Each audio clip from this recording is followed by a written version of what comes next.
ये तुम क्या सिखाते हो कि एक राजा ने अकाल के बीच में हमारे टैक्स के पैसे इकट्ठे करके उसके बाद ये संगमरमर का मुजस्समा बनाया। प्रेम इसे नहीं कहते मित्र। प्रेमी तो बिहार का वो एक गरीब आदमी है जिसने अपनी गर्भवती पत्नी को एक पहाड़ से गिरकर मरते हुए देखा तो हथौड़ा उठाया और दशरथ मांझी ने पहाड़ के बीच से रास्ता बना दिया। प्रेमी तो मेरा वो राम है जिसने पंच तत्वों का स्वामी होते हुए भी अपनी पत्नी के हरण के बाद 7 समंदर पार समुद्र के सीने पर बांध बनाया और उसके अपहरणकर्ता को मारकर उसे वापस लेकर आया। वो प्रेमी सबसे बड़ा है। जब 4-5 दिन का युद्ध चल गया तो एक दिन ऐसा आया जब भगवान की सेना पराजित हो गई रावण से। रावण ने वो तीर चलाए कि भगवान का सारा आसपास का बल छिटक गया।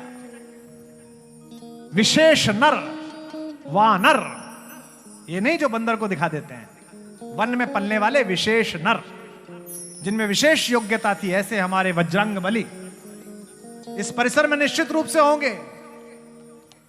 अंजनी पुत्र, उनका तो काम ही है जहां राम का नाम हो रहा वहीं पहुंच जाओ। सब लौटे राम शाम को बैठे शिला पर, मुख नीचे और परेशान है। जामवंत सबसे सीनियर मंत्री हैं। जामवंत ने कहा क्यों परेशान होते हैं आप? वही तो धनुष है हाथ में, वही तो बाण है, वही तो भुजाएं हैं, वही तो इन भुजाओं में छिटकती हुई नीले रंग की आपकी शिराएं हैं जिनमें रघुवंशियों का रक्त बहता है। कोई बात नहीं, आज का दिन नहीं है। कुत्ते भी घेर लेते हैं जंगल में शेर को, होता है कभी शेर का भी दिन नहीं होता। क्या बात है, नहीं होता? आज का दिन नहीं था? राम ने कहा नहीं, आज युद्ध में मेरी सेना पीछे हटी, इसका दुख नहीं है। दुख यह कि जब रावण लड़ रहा था तो रावण नहीं लड़ रहा था, माता शक्ति लड़ रही थी। उन्होंने इसे अपनी गोद में उठा रखा था, मैंने देखा। और यह क्या बात है कि मैं सत्य के साथ हूं और माता उसके साथ है जो असत्य के साथ है, जो दूसरे की पत्नी का हरण करता है। यह कैसे संभव है? तो जामवंत ने कहा कि उसने शक्ति की आराधना की है। तो राम ने कहा आराधना की है तो ठीक है, फिर मैं भी आराधना करूंगा। जो लोग भारत से कहते हैं कि भारत शांति अपनाए, उन लोगों को दुनिया को देखना चाहिए। शांति से शांति का उत्तर दिया जाता है, अस्त्र से अस्त्र का उत्तर दिया जाता है। युद्ध की संभावना में जी रहे सब देश सुन लें, युद्ध भी है, बुद्ध भी है, जिसे चाहे उसे चुन लें, जो मन तुम्हारा करे चुनो। मैं न्यूजीलैंड में बोलने गया, टॉपिक था कि world peace and brotherhood through the window of Indian concepts. तो भारतीय सुनने आए, हमें बहुत अधिक प्यार करने वाले हमारे पड़ोसी देश के लोग भी सुनने आए। कुछ चीन के विद्यार्थी भी आए जो वहां पीएचडी कर रहे थे। और मैं कुछ भी बात बोलता तो हिंदुस्तानी लड़के बड़ा मेज वेज पीटते, और न्यूजीलैंड ऑस्ट्रेलिया वाले गंभीरता से सुनते कि यार देखो ये भारत से आया आदमी कितनी अच्छी बात बता रहा है भारत के बारे में। जब प्रश्नोत्तर का सेशन हुआ जो कल होगा, तो एक चीन का खड़ा हुआ, मान गया, yes I was expecting a question from you my dear friend. You are talking about world peace and brotherhood for the whole world, but I am your just neighbor. You never greeted me as brother. पूरी दुनिया को प्रवचन बांच रहा है कि हम सबके दोस्त हैं, वसुधैव कुटुंबकम, मैं तो तेरा पड़ोसी हूं, मुझे ही भाई नहीं मान रहा। मैंने उसको उत्तर दिया और पूरे सदन में गोरों ने भी और भारतीयों ने हल्ला मचा दिया। उसने मुझसे कहा मुझे तो भाई मान ही नहीं रहे। मैंने कहा if you come to my door as a shopkeeper, I will talk to you as a buyer.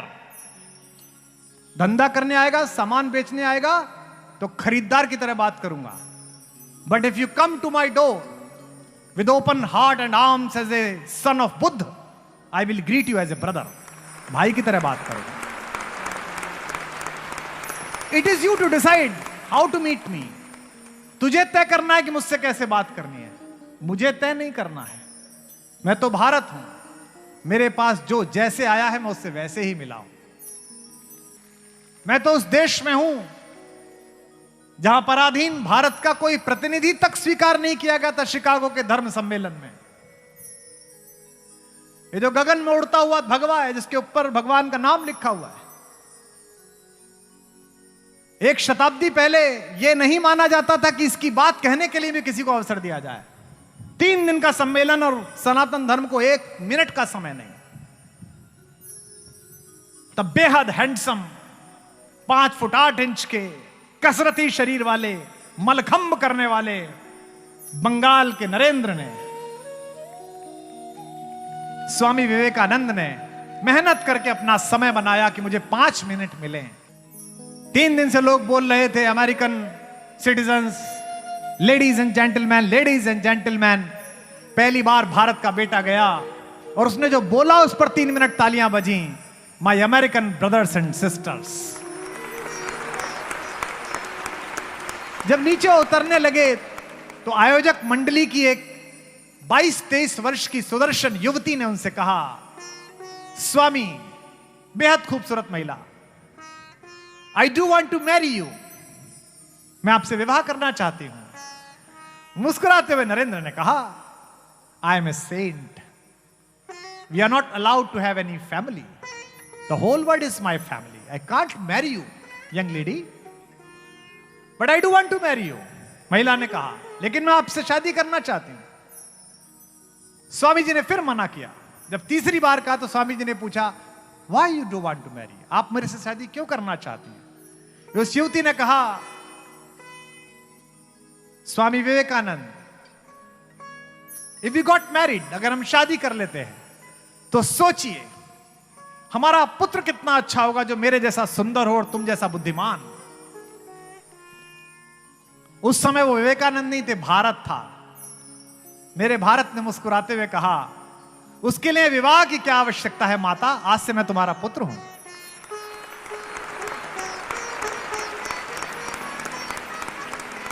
मुझे कई मूर्ख मिलते हैं जो कहते हैं सीता को परित्याग, दुनिया का सबसे बड़ा प्रेमी है मेरा राम।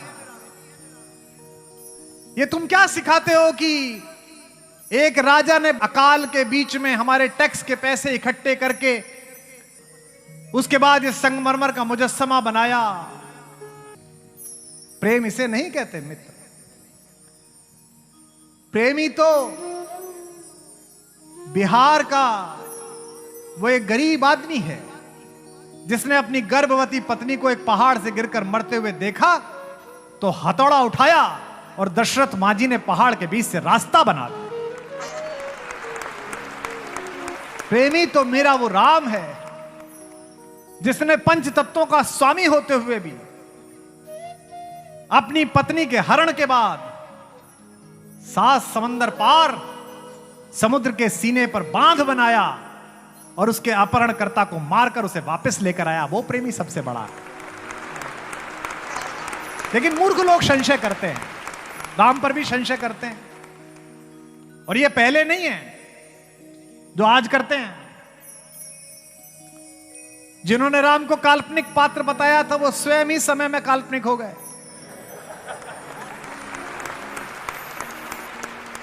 एक इंद्र का लड़का था। इंद्र राजा है देवताओं का। राजाओं के लड़के बदतमीज होते हैं, मैंने अनुभव से देखा है। तो इंद्र का एक लड़का था जयंत। वो अपने बाप से बोला कि ये सुबह ही सुबह किसकी पूजा कर रहे हो? तो उन्होंने कहा भगवान की। और इस कॉलोनी में कौन आ गया जो आपसे बड़ा है? उन्होंने कहा एक है। कौन? विष्णु। बोले नहीं नहीं, वो तो खुद ही छुट्टी पे है। बोले शंकर। बोले नहीं, वो उन्हीं की पूजा करते हैं जिनकी मैं कर रहा हूं। बोले ब्रह्मा। बोले वो उनकी लीला देख रहे हैं हाथ जोड़ के।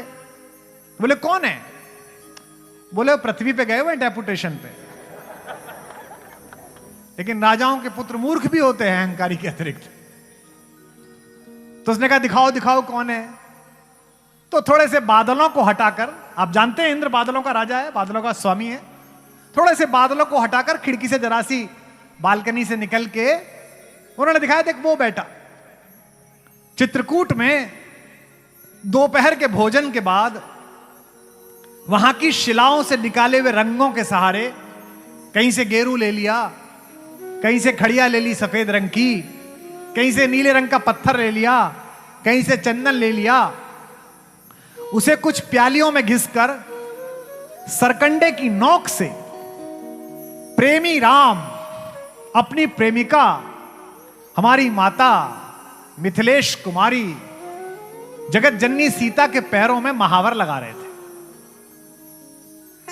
जनरली लोग साधारण लोगों को देखकर शक करते हैं कि इन्हें कुछ पता होगा कि नहीं पता होगा। उन्होंने कहा वो जो नीचे पैरों में महावर लगा रहा है। जयंत ने कहा ये, अरे घरवाली के पैर में पेंटिंग कर रहा है, ये भगवान? उसने कहा नहीं यही भगवान है। अब बोले कोई भगवान, मैं भी इसे तंग करके आता हूं। तो जयंत कौवे का भेष बनाकर गया और बेखबर बैठी हुई माता सीता के पैर में चोंच मार के चलाया, जिससे खून निकल गया हल्का सा। सोच के देखो, यहां बैठे हुए लोग जो पत्नी के साथ आए हैं, सड़क चलता एक शोहदा, भगवान न करे आपकी अर्धांगिनी को हाथ मार के निकल जाए, आप कितने भी शांतिप्रिय हो पलटकर उसका गिरेबान पकड़ लेंगे। आप तो मनुष्य हैं, वे तो परमात्मा। और उन्होंने अस्त्र शस्त्र रख नहीं रखे थे, क्योंकि जो प्रेम के समय अपनी शक्ति को लेकर जाए उसका प्रेम फलित नहीं होता।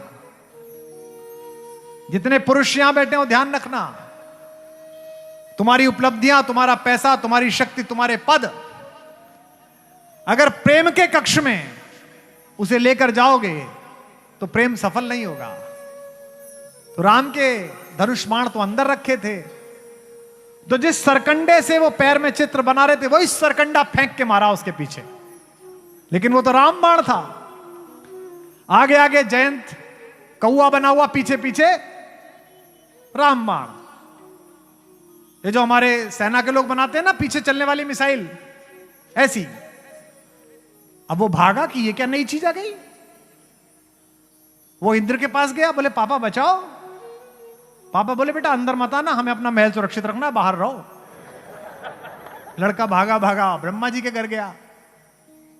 बाहर जो गार्ड खड़े थे एनएसजी कमांडो, उनसे पूछा ब्रह्मा जी हैं? बोले हाँ। बोले बुलवाओ। बोले मिल नहीं सकते। बोले क्या? बोले भगवान नीचे माता के चरणों में महावर लगा रहे हैं, उसे देख के रो रहे हैं, उस चित्र को देख के प्रसन्न हो रहे हैं। विष्णु जी के पास गया, बोले विष्णु जी हैं? बोले वो खुद ही तो गए नीचे। अब वो भागा फिरे, ब्रह्मांड के चक्कर लगाए, पीछे पीछे रामबाण घूमे। नारद मिल गए। नारद ने पूछा कहां बेटा कहां? ये क्या उड़े जा रहे हो और ये पीछे पीछे क्या है? उनको तो पता ही था। अरे बोले अंकल मत पूछो, पता नहीं क्या फिजूल पीछ चीजें पीछ लग गई है। पापा जी ने भी छोड़ दिया, ताऊ चाचा बात नहीं कर रहे। कोई राम है, उन्होंने फेंक के मारा है सरकंडा। तो नारद बोले तो रामबाण है। बोले इससे कौन बचाएगा? बोले खुद वही और कोई नहीं। कोई नहीं बचा सकता बेटा, वहीं जा। बोले उन्होंने तो मारा ही है। बोले वही बचा सकते हैं। और राम के पास गया, राम तो भूल चुके थे। वो खड़ा ऑर्बिट में खड़ा होकर गोल गोल चक्कर काट रहा है, उसके पीछे पीछे तीर घूम रहा है सरकंडा।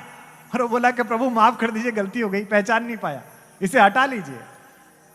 राम बोले कोई बात। राम करुणावतार है, मानस भी है और गीता भी है। उन्होंने कोई बात नहीं बेटा जा। बोले चला तो जाऊं पर ये तो छुड़वाओ जो पीछे लग गई है। तो बोले यार ये तो राम बाण है, मेरा बाण है, ये बिना अपना लक्ष्य पूरा किए वापस नहीं आता। लक्ष्य का मतलब तू है से था हो जाए। तो उसने कहा मैं इसी से बचने तो आया हूं, आप ही ने वरदान दिया है अभी मुझे कि जा प्रसन्न रहे, जीवित रहे। तो उन्होंने कहा ठीक है कुछ नुकसान तो करेगा, ये तेरी एक आंख फोड़ देगा। और यहां बैठे लोगों को पता है कि कौवे की तभी से एक आंख होती है, एक ही पुतली होती है, दोनों तरफ घूमती है। तो ध्यान रखना कि राम पर जो संशय करेगा उसकी एक तरफ की तो गई, एक ही से देखनी पड़ेगी पूरी दुनिया। ध्यान रखना।